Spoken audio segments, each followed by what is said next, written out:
అనేక భాషా ప్రయుక్త రాష్ట్రాలు ఏర్పడ్డాయి. మన దురదృష్టం అప్పుడు రాష్ట్రం ఏర్పాటు అయినప్పటి నుంచి 1953 అక్టోబర్ 1 కర్నూలు రాజధానిగా ఏర్పడినప్పటి నుంచి ఈ రోజు దాకా ఇంకా మనం రాజధాని గురించి కొట్టుకుంటున్నాం. ఇక్కడ ఉండాలా, అక్కడ ఉండాలా. పొలిటికల్ స్టెబిలిటీ, స్థిరత్వం ప్రజలకి చాలా చాలా అవసరం. నేనే హైదరాబాద్కి రాబోయింది అధ్యక్ష. మేము చెన్నైలో ఉండేవాళ్ళం. ఫిల్మ్ ఇండస్ట్రీ అక్కడ ఉండింది. మేమందరం ఏం నమ్మామంటే ఇది మా నేల, మా తెలుగు రాష్ట్రం, మా ఆంధ్ర రాష్ట్రం. అక్కడ సొంత ఇల్లుండి, మా అన్నయ్య గారికి కానీ అందరికీ సొంత ఇల్లుండి, అక్కడి నుంచి అందరం ఉన్నాయన్నీ వదిలేసి అమ్మేసుకొని హైదరాబాద్ వచ్చిన తర్వాత కారణాలు ఏవైనా కావచ్చు కానీ ఇది నీ ఊరు కాదు, నీ రాష్ట్రం కాదు, మీరు ఇక్కడి నుంచి వెళ్ళిపోవాలి. పొలిటికల్గా వెళ్ళిపోవాలంటే ఇది కేవలం ఒక రాజకీయ నాయకుల వరకే గొడవ ఉంది, కేవలం శాసనసభ్యుల మధ్య గొడవ ఉంది అంటే అది వేరేగా చూసేవాళ్ళమే. కానీ సగటు ప్రతి ఆంధ్ర పౌరుడి మీద దాని ఫలితం దాని ప్రభావం చూపించింది. నాకేమనిపించిందంటే ప్రత్యేకించి చిన్నప్పటి నుంచి అందరం దేశం అంటే ఇష్టం, జాతీయ భావాలు, నేషనలిజం, ఈ భావాలతో పెరిగి భాష కానీ, కులం కానీ, మతం కానీ ఇవన్నీ మనకు చాయిస్ లేవు, ఇక్కడ పుట్టామనుకుంటాం. కానీ లోపల భావం అంతా జాతీయతే ఉండేది, జాతీయ భావాలే ఉండేవి అందరు. అలాంటిది ప్రాంతీయత, ఉప ప్రాంతీయత, రీజనలిజం, సబ్ రీజనలిజం తోటి మళ్ళీ ఇక్కడికి వచ్చేటప్పటికి నాకు గుండె లోతులోంచి ఉద్వేగం, ఆవేదన కలిగి జనసేన పార్టీని స్థాపించడం జరిగింది. అలాంటి సందర్భంలో తెలంగాణ అంటే ఇక్కడ ఉన్న లోకేష్ గారు కానీ, నాదెండ్ల మనోహర్ గారు కానీ, గౌరవ మంత్రివర్యులు, నా సహచర మంత్రివర్యులు ఇద్దరు కూడా తెలంగాణలో పుట్టి పెరిగిన వాళ్ళకి లోపల వాళ్ళు ఆంధ్రాకి వచ్చారు కానీ వాళ్ళ గుండె లోపల నుంచి తెలంగాణను తీయలేం. ఇలా చాలా మంది సభ్యులు ఉండొచ్చు ఇక్కడ. నేను మా నాన్నగారు నెల్లూరులో పనిచేసేవాళ్ళు కాబట్టి పుచ్చలపల్లి సుందరయ్య గారు లాంటి వాళ్ళు తెలంగాణ ఉద్యమానికి ఎలా పనిచేశారు ఇవన్నీ మేము ఇప్పుడు చిన్నప్పుడు కథలుగా వింటూ ఉండేవాళ్ళం. సో ఎప్పుడు తెలంగాణ వేరు, ఆంధ్ర వేరు అని ఎప్పుడు భావం లేదు, తెలుగు నేల అనుకో. కానీ లేదు, మీరు విడిపోయిన తర్వాత సహజంగా ఏం జరగాలి అధ్యక్ష? అప్పుడున్న కాంగ్రెస్ ప్రభుత్వం ఏం చేసి ఉండాల్సింది? ఇంత నష్టం జరగబోతుంది, ఇన్ని కోట్ల మంది ప్రజలు విడిపోతున్నారు, ఇట్స్ కైండ్ ఆఫ్ పార్టీషన్. ఇలాంటి విభజన జరుగుతున్నప్పుడు ఎలా ఆలోచించి ఉండాల్సింది?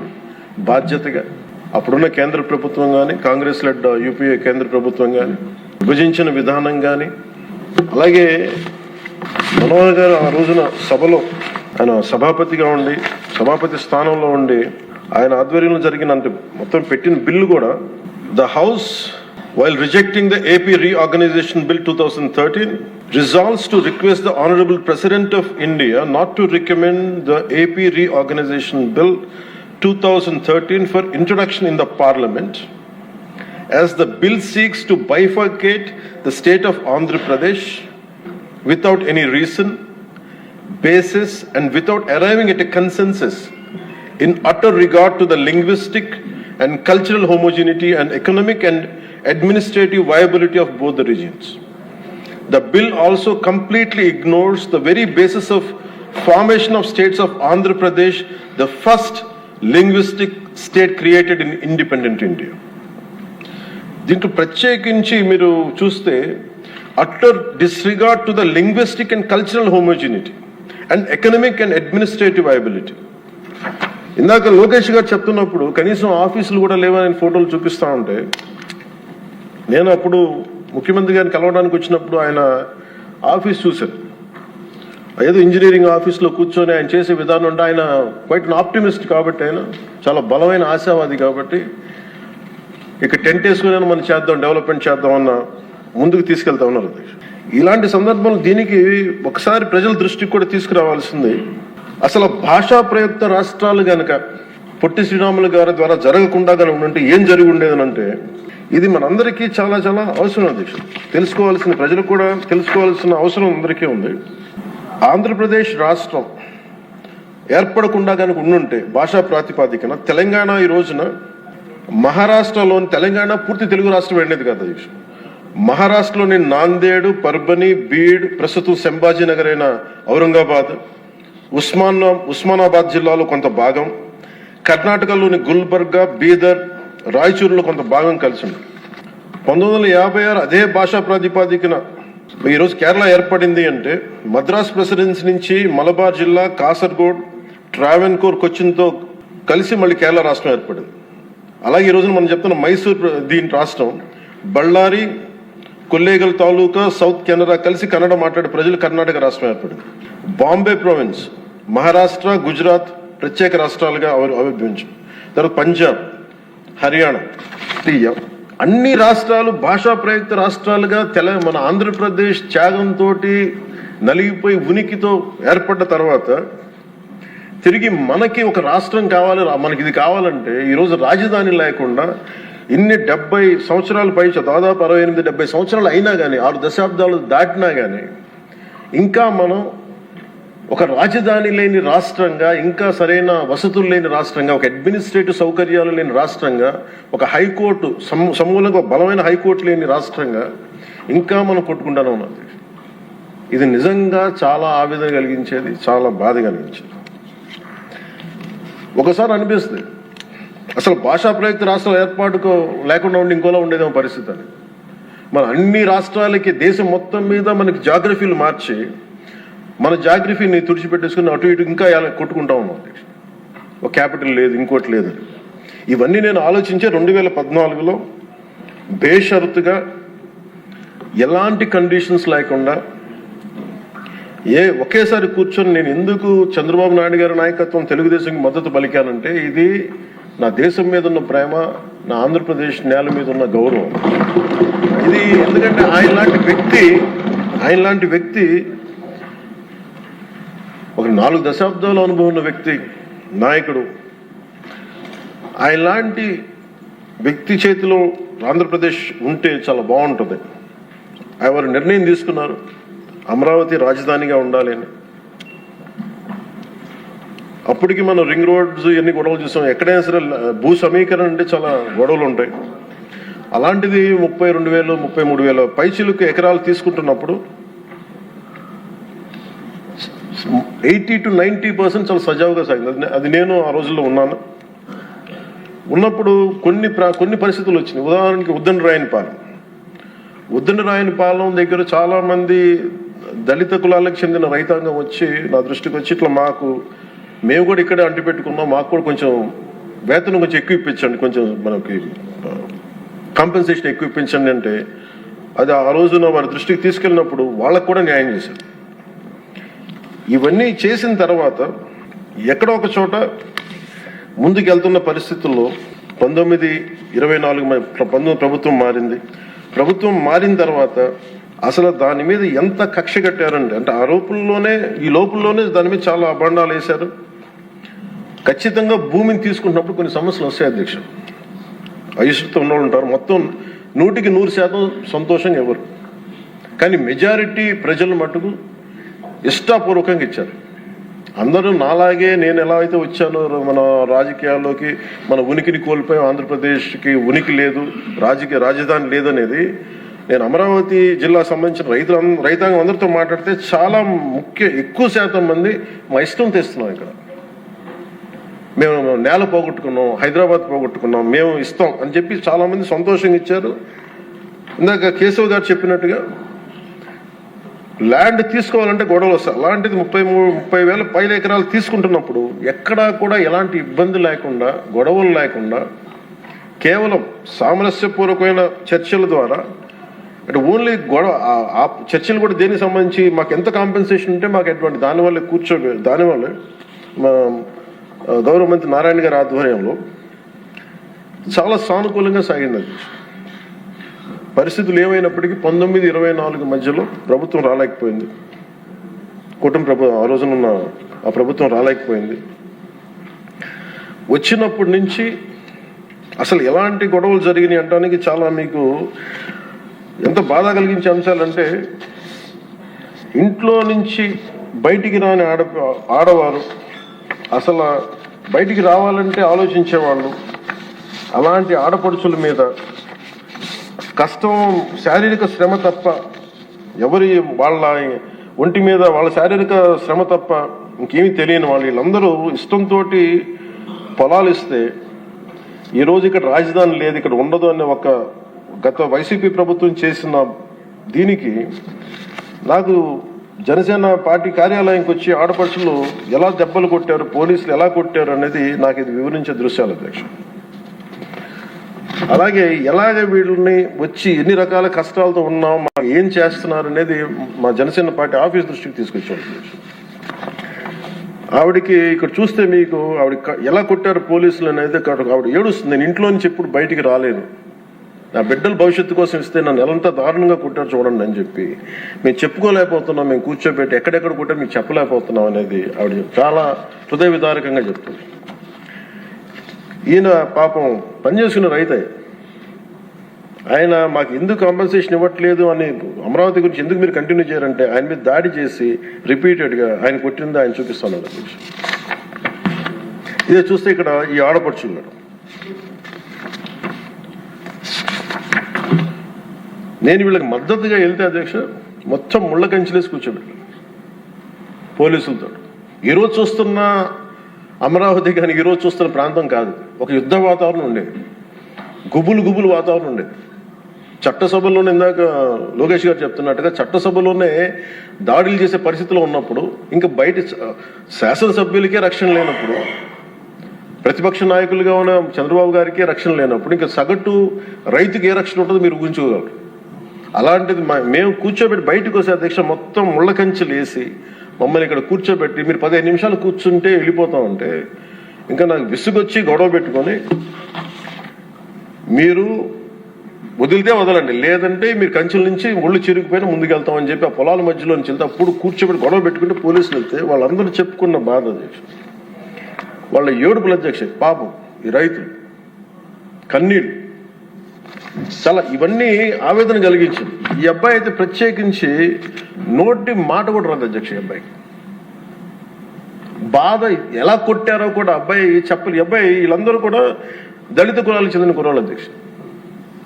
ఈ అబ్బాయికి మాట కూడా రాదు, ఏడుస్తా అంటే ఏం చెప్పాలో తెలియట్ల, భాష లేదు ఆ భావానికి, ఆ ఏడుపుకి, ఆ వేదనకి భాష లేదు. ఆ సైగలతోటి ఆ రాని వచ్చిన ఒక మోగ గొంతుతోటి మాట్లాడుతుంటే నా గుండె కరిగిపోయింది.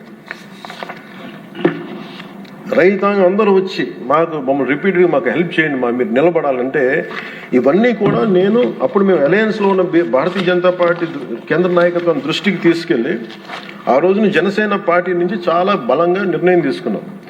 ఆంధ్రప్రదేశ్కి ఉండేది ఒకే ఒక రాజధాని, అది అమరావతి అవుతుంది. అది మేము చాలా క్లియర్ కట్గా మేము చాలా బలంగా తీసుకున్నాం అధ్యక్ష. ఇది తీసుకున్న తర్వాత మాకు అక్కడి నుంచి 3 రాజధానులు అంటే సమస్యని పరిష్కరించకపోగా జటిలం చేశారు వీళ్ళందరూ. మేము అలయన్స్కి ప్రత్యేకించి మేము పెట్టుకుంది ఆంధ్రప్రదేశ్కి ఒక్కటే ఏక రాజధాని ఉంటుంది, దాన్ని ముందుకు తీసుకెళ్తాం, అదే కమిట్మెంట్తో వచ్చాం అధ్యక్ష. ప్రజలు దాన్ని అర్థం చేసుకున్నారు, మనస్ఫూర్తిగా దీనికి 164 సభ్యులతోటి ఎన్డీఏ కూటమిని గెలిపించారు. ఈ రోజున మేము ఆ మాట నిలబెట్టుకునే భాగంలో ఒక అడుగు బలమైన అడుగు పాదముద్ర పడింది అధ్యక్ష. ఇది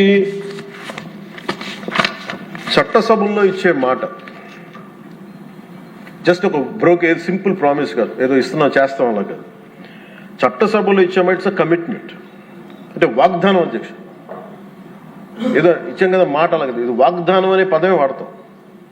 వాగ్దానం అంటే మేము కష్ట నష్టాలు వచ్చిన commitment is what transforms a promise into a reality. This is what said by Lincoln.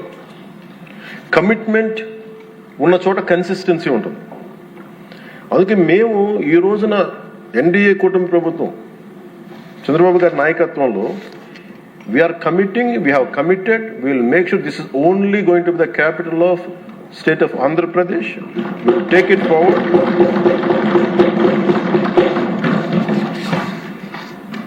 ఎందుకంటే మా ఇంటెంట్ చాలా చాలా క్లియర్గా ఉంది. It's not a simple intent, it's a commitment అధ్యక్ష. ఇదే మేము మాటగా, ఇది మన చట్టసభల్లో ఇచ్చే మాట. ఒకసారి ఇది కూడా మీకు పటేల్ గారి మాటలు గుర్తు చేస్తాను. 600 పైచిలకు మన చిన్న చిన్న రాజ్యాలన్నీ కలిసి, ప్రిన్సిపల్ స్టేట్స్ అన్ని కలిపి ఇండియన్ యూనియన్గా పెట్టినప్పుడు ప్రైవీ పర్స్ పెడతాం, మీకు అందరికి ఇస్తాం అనేది, రాజభరణం ఇస్తామని చెప్పిన తర్వాత ఆయన అయిపోయిన 2 రోజులకి చెప్పి అప్పుడు రాజభరణం ఎందుకు వాళ్ళని మాట్లాడుతుంటే, మన చట్టసభలో ఇచ్చిన మాట మనం ముందుకు తీసుకెళ్ళకపోతే ఈ చట్టసభల మీద విశ్వాసం ఉండదు. అది రాజభరణం తీసేసిన తర్వాత కూడా దాని ముందే ఆయన చెప్పారు, రాజభరణం వీళ్ళు తీసేసే మైండ్ సెట్లో ఉన్నారని ఆయనకి అర్థమైంది అనుకుంటే ఆ కాంటెక్స్లో చెప్పారు అధ్యక్ష. అలాగా మేము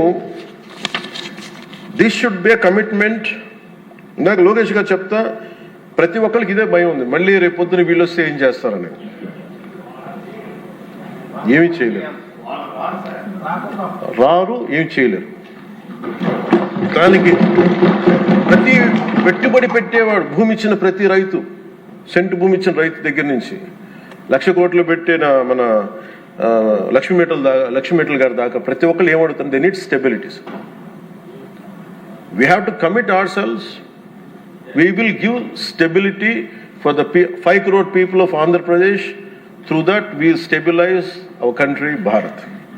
ఇది కనుక మనం నిలబడకపోతే, మనందరికీ భిన్నమైన అంశాల్లో కొంత తేడాలు ఉండొచ్చేమో, అభిప్రాయ భేదాలు ఉండొచ్చేమో, పాలసీ ఎలా కాకుండా ఎలా చేయొచ్చేమో అభిప్రాయ భేదాలు వస్తాయేమో, రావచ్చేమో నాకు తెలియదు. ఇప్పుడు దాకా రాలే, సంతోషం. రాకూడదని నేను కోరుకుంటున్నాను ఖచ్చితంగా. కానీ ఏది ఏమైనప్పటికీ భవిష్యత్తులో మటుకు మనందరం ఒకటే మాట మీద అమరావతి రైతాంగానికి కట్టుబడి ఉండాలి, నిలబడాలి. This is my commitment. This is what our commitment from Janasena party to our trusted honourable CM గారు శ్రీ నారా చంద్రబాబు నాయుడు గారికి. మనస్ఫూర్తి ఇస్ అవర్ కమిట్మెంట్. మేము ఎక్కడికి దీన్ని మాట మార్చం, దీన్ని ముందుకు తీసుకెళ్తాం. దీనికి ఎంత డబ్బులు పెట్టాం, ఎంత డబ్బులు వస్తుంది, వీటన్నిటికంటే కూడా విసిగిపోయాం. 1953 నుంచి ఈ రోజు దాకా ఒకళ్ళేమో అటు బొమ్మ ఉన్నారు, ఇంకొకరు ఇటు బొమ్మ లేదు, మళ్ళీ ఇటు బొమ్మ అన్నారు. ఎవరి త్యాగాల మీద అయితే అందరికీ భాషా ప్రయుక్త రాష్ట్రాలు వచ్చినాయో, భాషా ప్రయుక్తతో నాందికి పలికిన ఆంధ్రప్రదేశ్కి ఈరోజు ఇంకా మనం కొట్టుమిట్లాడుతూ ఉన్నాం. ఇంకా సెంట్రల్ దగ్గరికి వెళ్ళి దేహాన్ని అడగాల్సి వస్తుంది. మాకు ఇవి ఇవ్వండి, మాకు ఆఫీసులు ఇవ్వండి, లేదా ఇందాక మీరు చెప్పిన ఆ షెడ్యూల్స్ రావాల్సిన ఆఫీసులు కానీ ఇంకా రావాల్సిన ఏమి రాలేదు. ఇంకా అడగాలంటే మన గొంతు చాలా బలంగా ఉన్నాం. సబ్ రీజనలిజం అనే యాటిట్యూడ్ తీసేయాలి మన దగ్గర. మీరు ఉత్తరాంధ్ర, మీరు రాయలసీమ, ఏంటి రాయలసీమ, ఏంటి ఉత్తరాంధ్ర, ఏంటి గోదావరి జిల్లాలో అన్ని కలిపి ఆంధ్ర కాదా? అందరూ మాట్లాడి తెలుగు వాళ్ళం కాదా? అసలు తెలుగు జాతి ఐక్యతగా మనం మాట్లాడుకున్న మైండ్ సెట్ నుంచి నిజంగా బాధ ఏంటంటే మన ఆంధ్ర కన్ఫైన్ అవ్వాల్సి వచ్చింది. ఫైన్, భావంలో తెలుగు జాతి ఉంది కానీ గుండెల్లో ఓకే, మన రియాలిటీస్ ఆంధ్ర, ఒక లెటర్స్ యాక్సెప్ట్ ఆంధ్ర. మళ్ళీ దీంట్లో కూడా ఇందాక మీరు చెప్తున్నారు, లోకేష్ గారు చెప్తా ఉంటే మీ ఉత్తరాంధ్రకి అవసరం లేదా అంటే, ఇంకా మనలో కూడా మనకి సబ్ రీజన్స్ పెట్టుకుంటే ఈ రాష్ట్రానికి ఎవడు రక్షించలేడు. మన ఎంతమంది ఉండి, మీరందరూ చదువుకున్న వాళ్ళు, అద్భుతమైన ఏమంటారు అనుభవం ఉన్నవాళ్ళు, మీరు కూర్చోబెట్టి దీన్ని బలంగా ప్రజల దగ్గర తీసుకెళ్ళిపోయి ఇదంతా మంది ఒకటే నేల, ఒకటే రాష్ట్రం, ఒకటే భాష, ఒకటే జాతిని మనం బలంగా బల్లగుద్ది చెప్పకపోతే గెలుపు ఎక్కడ ఉంటుందంటే మన బలహీనత వాళ్ళ గెలుపు. అది గుర్తుపెట్టు, మన బలహీనత, మన అనైక్యత. వాళ్ళని చూసి మనం ఏం ఆలోచించగలరు, రేపు పొద్దున వీళ్ళు వచ్చేస్తారంటే. ఎప్పుడు వస్తారంటే నేను చెప్తున్నాను మీకు, మనలోని అనైక్యత, మనలోని అవగాహన లోపం ఉంటే వాళ్ళకి ఆ బలం ఉంటుంది. అసలు ఆ పరిస్థితి మనలో రానప్పుడు అలాంటి పరిస్థితులు ఎప్పటికీ ఉత్పన్నం కావు. స్టెబిలిటీ ఫర్ దిస్, ఒక జనరేషన్ స్టెబిలిటీ ఇవ్వాలి మన Andhra Pradesh. I'm committing for that. ఒక generation stability 25 to 32 years stability ఆంధ్రప్రదేశ్కి ఇవ్వాల్సిన అవసరం ఉంది.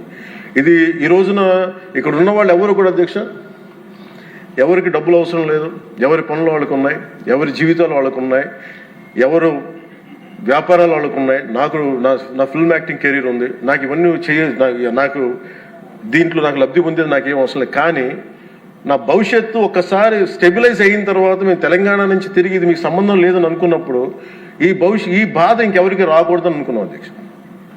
స్టెబిలిటీ పోగొట్టుకు డీస్టెబిలైజ్ అవ్వకూడదని ఒక వేదంతో ఈ రోజున అన్నీ వదులుకొని, తిట్లు తిని, ఇంట్లో ఆడబిడ్డలను తిట్టించుకొని, ఇంట్లో నా భార్యను తిట్టి, బూతులు తిట్టి, ఇంతమంది అందరి మీద కేసులు, మన పార్టీ వ్యక్తుల మీద కేసులు పడి, అటెంప్ట్ మర్డర్ కేసులు పెట్టించుకొని, ఇవన్నీ చేయాల్సిన అవసరం లేదు. కానీ ఎందుకు చేస్తున్నాం అంటే we want to make sure criminalization into politics can not be tolerated, will never be tolerated. మీ చట్టసభల్లోనే కూర్చొని మేము దాడులు చేస్తాం, ఇష్టారాజ్యంగా కొడతామంటే మేము కూర్చోబెట్టి కామ్గా ఉండే వ్యక్తులు అయితే కాదు. మనందరం ఇవ్వాల్సింది కూడా చాలా బలంగా. We are here to give solid stability for Andhra Pradesh. తద్వారా పెట్టుబడులు చాలా బలంగా వస్తాయి. అది ఈ ప్రజలు, నేను ఆంధ్రప్రదేశ్ ప్రజలకి ఈ సభాపతి గారి ద్వారా నేను చెప్పదలుచుకున్నాను.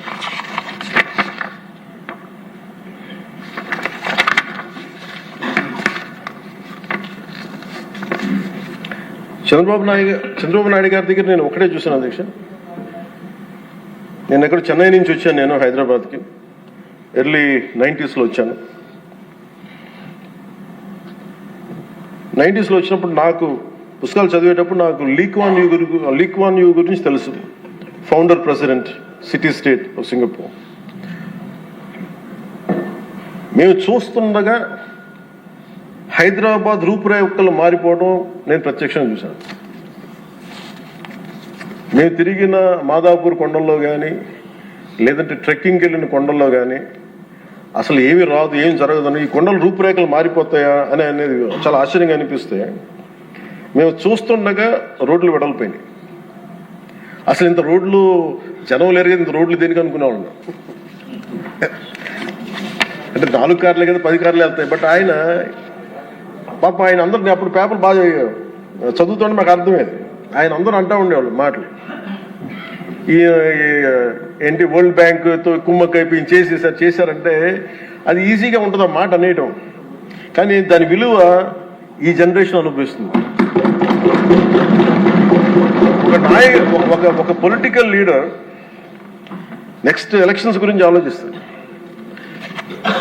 ఒక విజనరీ ఉన్న నాయకుడు వచ్చి తరం కోసం ఆలోచిస్తాడు.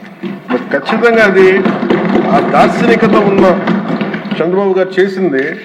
మొన్నగా ప్రతిసారి హైదరాబాద్ టువర్డ్స్ ఎయిర్పోర్ట్ వస్తూ ఉంటే, ఎప్పుడు మాకు ఆ ఫ్లైఓవర్ మధ్య వెళ్తూ ఉంటే నిజంగా ఇందాక చెప్తున్నప్పుడు సికింద్రాబాద్ వచ్చింది, హైదరాబాద్ వచ్చింది. Cantonment is more of Secunderabad, Hyderabad is old Nizam. But Cyberabad it's one man's creation. అది మనం యాక్సెప్ట్ చేస్తే అది మనకి చాలా మందికి అది నచ్చచ్చు నచ్చకపోవచ్చు, కానీ ఒక రియాలిటీని యాక్సెప్ట్ చేస్తారు. ఎందుకంటే అది కూర్చోబెట్టి ఆయన కూర్చొని డిజైన్ చేశారు, ఒక కాన్సెప్ట్ చేసి దాన్ని ఇంతమందితో ఇబ్బంది పడి అందరి చేత మాటలు అనిపించుకొని ఒకసారి రోల్ చేసిన తర్వాత దాన్ని ముందుకు తీసుకెళ్ళిన తర్వాత అది దాన్ని ముందుకు తీసుకెళ్ళడం ఎవరికి ఫస్ట్ ఎవరు పెట్టగలరు? అన్ని కష్టాలను అధిగమించి అందరి చేత మాటలు అనిపించుకొని ఎవరు పెట్టగలరు? That credit goes to honourable CM Shri Chandrababu గారు. We wholeheartedly acknowledge your efforts, sir. We wholeheartedly acknowledge your vision. My commitment to you is that we will stand by. మీరు అక్కడ హైదరాబాద్కి ఎంత కమిటెడ్గా చేశారో ఈ రోజున పెట్టుబడులు వస్తుంటే మన అమిత్ షా గారితో మాట్లాడారు, మా హోంమంత్రి అమిత్ షా గారితో మాట్లాడుతున్నాం మన మధ్య ఢిల్లీ వెళ్ళినప్పుడు. ఆంధ్రప్రదేశ్ చాలా చాలా రాష్ట్రం, దేశంలోని అన్ని రాష్ట్రాల కంటే కూడా ఎక్కువ పెట్టుబడులను ఆకర్షిస్తుంది. దీని ఫలితాలు మీరు ఇంకొద్ది ఇప్పుడు కనిపించకపోయినా కానీ భవిష్యత్తులో మీకు చాలా అద్భుతమైన స్టేట్ కింద వస్తుంది అని చెప్పి మన అందరికీ మనస్ఫూర్తిగా వారి అభినందనలు తెలుసు.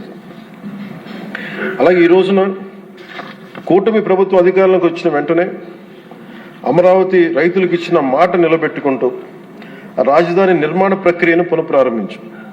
25 మే 2వ తేదీన గౌరవ ముఖ్యమంత్రి శ్రీ చంద్రబాబు నాయుడు గారి నాయకత్వంలో గౌరవ ప్రధాని శ్రీ నరేంద్ర మోదీ గారి చేతుల మీదుగా పునర్నిర్మాణం పనులు ప్రారంభించాం. మౌలిక సదుపాయాల అభివృద్ధిని వేగవంతం చేశాం. వరల్డ్ బ్యాంక్ ఏడీబీ నుంచి 15,000 కోట్లు, హడ్కో నుంచి 11,000 కోట్లు, నాబార్డ్ నుంచి 7,387 కోట్లు సమీకరించి పనులు చేపట్టాం. రాజధానికి పెట్టుబడులు రాక మొదలైంది. ఒకేసారి 15 జాతీయ బ్యాంకులు తమ కార్యాలయాల ఏర్పాటుకి శ్రీకారం చుట్టాయి.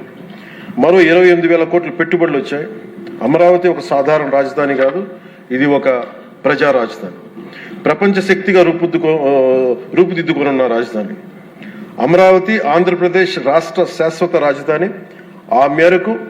ఈ మేరకు అసెంబ్లీ సాక్షిగా ప్రభుత్వం శ్రీ నారా చంద్రబాబు నాయుడు గారు ప్రవేశపెట్టిన తీర్మానానికి జనసేన పార్టీ తరఫున మనస వాచ కర్మణ సంపూర్ణ మద్దతు తెలియజేస్తున్నాం. జై